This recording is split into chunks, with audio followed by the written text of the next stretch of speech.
안녕하십니까. 통일나우의 박수연입니다. 한 주간의 통일 소식 브리핑에서 소개합니다. 지난 1일 정부 서울청사에서 천혜성 통일부 차관의 취임식이 열렸습니다. 천혜성 차관은 행정고시 30회 출신으로 통일부 대변인, 통일정책실장 및 남북교류협력지원협회 회장 등을 역임했습니다. 천 차관은 취임사에서 강하고 평화로운 한반도를 만들기 위해서는 통일부 직원 모두 능동적인 자세로 대북 정책을 추진해야 한다며 여러분 한 사람 한 사람이 마음껏 역량을 발휘할 수 있도록 여건을 만들어 나가는 데 최선을 다할 것이라고 말했습니다.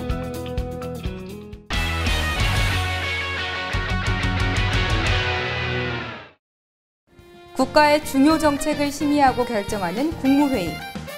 만약 이 국무회의에서 통일에 대한 정책만을 토론한다면 어떨까요?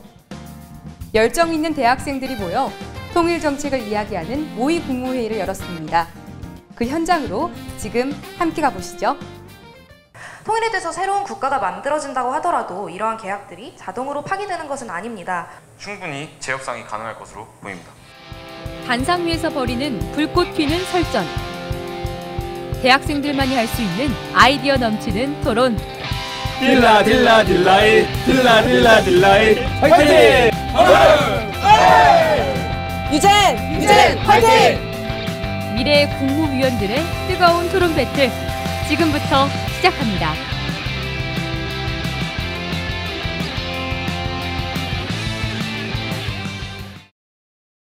왠지 뜨거운 열기가 느껴지는 토요일 오후.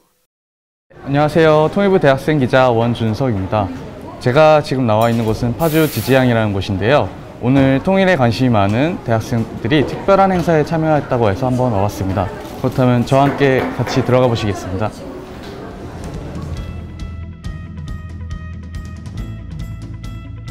원준석 기자를 따라간 곳은 모의 국무회의가 열릴 대강당입니다. 결승전을 앞두고 참가자들의 연습이 한창인데요. 토론을 준비하는 학생들의 표정이 잠옷 진지하기만 합니다. 내수도 생각해야 되는 거 아닙니까? 내수가 지금 문제가 많은데 이북에 선생이 없잖아요. 어떻게 하실 겁니까, 이거? 거기서 이남 지역으로 하겠다 이게 나와요. 제5회 통일교육 주간을 맞아 개최된 대학생 모의 국무회의는 49개 대학이 치열한 예선을 펼쳐 최종 3팀만이 결승에 올랐는데요. 가장 도움이 되는 기업을 선정합니다. 백두산 내려와서 양꼬치를 먹고 있다 이런 생각으로 시작을 했기 때문에 예선에서도 당당하게 좀 자신 있게 할 수 있었고 결선에서도 그런 마음가짐으로 하려고 합니다. 좀 떨리네요. 떨리고요. 조금 기대가 되고 이제 우리가 열심히 저희가 두 달 정도 이렇게 준비를 했거든요. 우리 팀원 10명 모두가 함께 뭐 밤도 새면서 열심히 했던 것만큼 노력했던 만큼 결과가 좋았으면 좋겠습니다. 지금부터 제3회 통일한국 모의 국무회의 경연대회를 시작하도록 하겠습니다. 이번 대회는 통일 후 1년이라는 국무회의 안건을 상정하고 정치, 외교, 안보 등 다양한 분야에 맞는 정책을 제시하는 방식으로 진행됐습니다. 국무회의인 만큼 참가자들이 대통령과 장관 등 정부 인사들의 역할을 맡았는데요. 새로운 프로젝트에 대해서 의결을 했습니다. 그런데 익숙한 이 목소리, 혹시 그분이 오신 걸까요? 오늘은 이 프로젝트에 대해서 좀 구체적으로 검토해 보고자 합니다. 경상도 억양이 들어간 그분 목소리지만 사실은 대통령 역할을 맡은 학생입니다. 국토교통부 장관도 특별한 분이신데요. 국토교통부 장관 송일영식입니다. 내래 서울말이 익숙치는 않은데 빨래하기 위해서 서울말로 하겠어요. 대학생 특유의 재치가 돋보이는 미래 국무위원들. 하지만 그 정책에서만큼은 장난기를 쏙 뺀 오랜 고민의 흔적이 엿보이는데요. 그렇다면 잠시 참가자들의 정책을 살펴볼까요? 유젠팀은 통일 후 평안남도의 폐군수공장을 테크놀로지와 문화, 예술의 복합단지로 만들어 남북의 성장 동력을 확보하자는 정책을 내놨습니다. 하늘팀은 한반도 서북 지역인 염주, 정주, 동창리를 주요 거점으로 개발해 남북 균형 발전을 모색했습니다. 디라이트 팀은 의료 분야 신산업 육성을 위한 동북아 메디컬 허브 구축 계획을 발표했습니다. 간단하게 행사 진행 순서를 설명을 해드리겠습니다. 지점 공격 방어의 순서로 시작이 되고요. 이어서 작전 타임 그리고 자유 공격 및 방어 약 20분간의 시간이 주어집니다.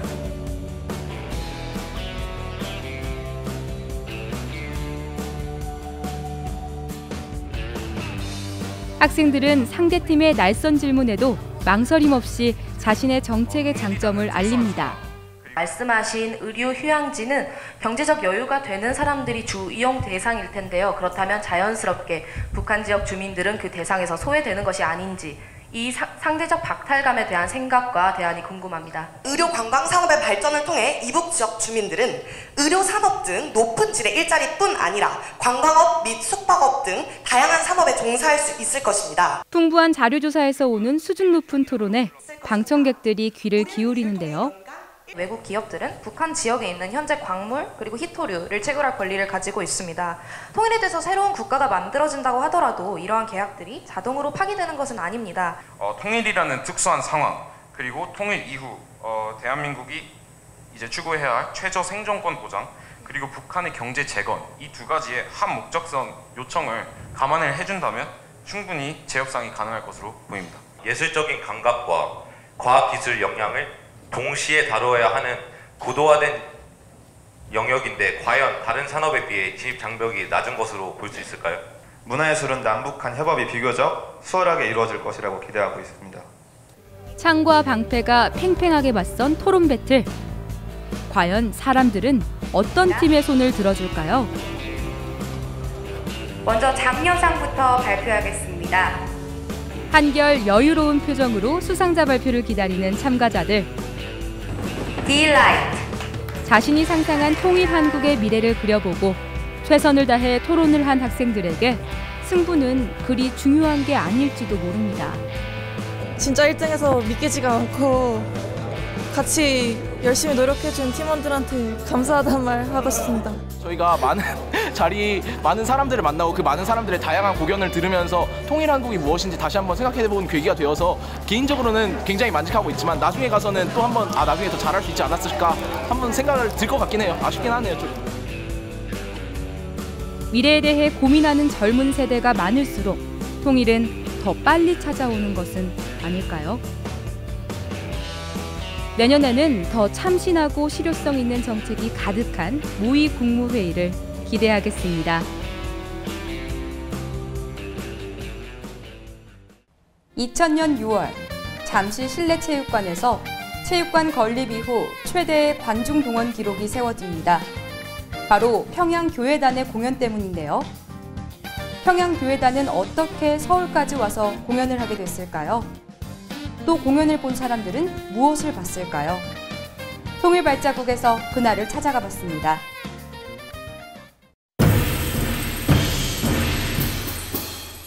북한이 자랑하는 최고의 공연, 각종 고개를 예술로 승화해낸 평양교회단. 세계 무대에서 수준 높은 공연을 진행해 명성이 자자함에도 불구하고 우리에겐 낯설었던 이름인데요. 하지만 평양교회단이 우리에게 이름을 알리게 된 아주 특별한 공연이 펼쳐진 적이 있습니다. 그날은 언제일까요?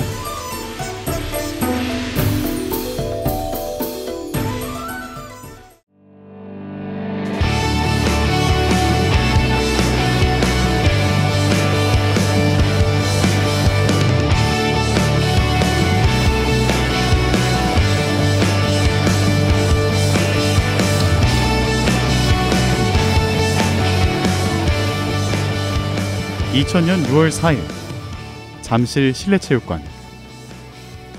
12,000석의 좌석을 가득 채운 사람들이 숨을 죽이며 무대를 바라봅니다. 평양에서 비행기를 타고 하늘을 날아온 이들, 바로 평양교회단입니다.